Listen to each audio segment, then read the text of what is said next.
निस्वार्थ प्रेम। पुराने समय की बात है। एक व्यक्ति के परिवार में बार बार वाद विवाद होते रहते थे। वह इस बात से बहुत दुखी रहता था।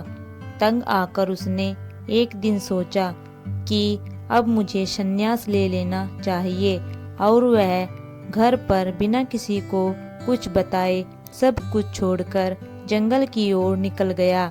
जंगल में उसे एक आश्रम दिखाई दिया।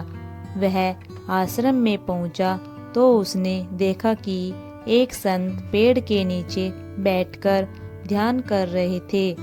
दुखी व्यक्ति संत के सामने बैठ गया और उनका ध्यान खत्म होने का इंतजार करने लगा। जब संत का ध्यान पूरा हुआ और उन्होंने आंखें खोली तो व्यक्ति ने संत से कहा कि गुरुदेव, मुझे अपनी शरण में ले लीजिए। मैं आपका शिष्य बनना चाहता हूँ। मैं सब कुछ छोड़कर भगवान की भक्ति करने आया हूँ। संत ने उससे पूछा कि तुम अपने घर में किसी से प्रेम करते हो?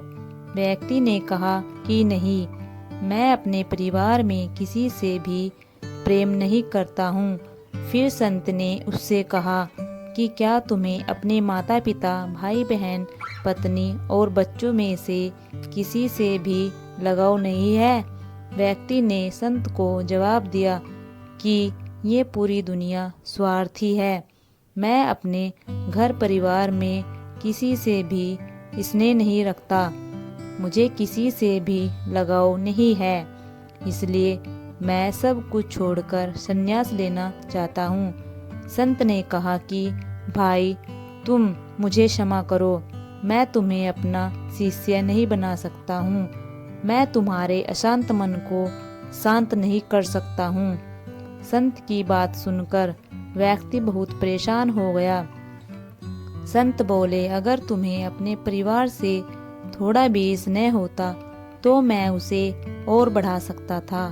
अगर तुम अपने माता पिता से प्रेम करते तो मैं इस प्रेम को बढ़ाकर तुम्हें भगवान की भक्ति में लगा सकता था, किंतु तुम्हारे मन में तो कोई भाव है ही नहीं। संत ने कहा कि मैं किसी पत्थर से पानी का झरना कैसे बहा सकता हूँ? जो लोग अपने परिवार से प्रेम करते हैं, माता पिता का सम्मान करते हैं, वे लोग ही भक्ति पूरी एकाग्रता से कर पाते हैं। सो थैंक्स दोस्तों। चैनल को सब्सक्राइब, लाइक, शेयर करना मत भूलिएगा। आपको स्टोरी कैसी लगी कमेंट में ज़रूर बताइएगा। मिलते हैं नेक्स्ट वीडियो में।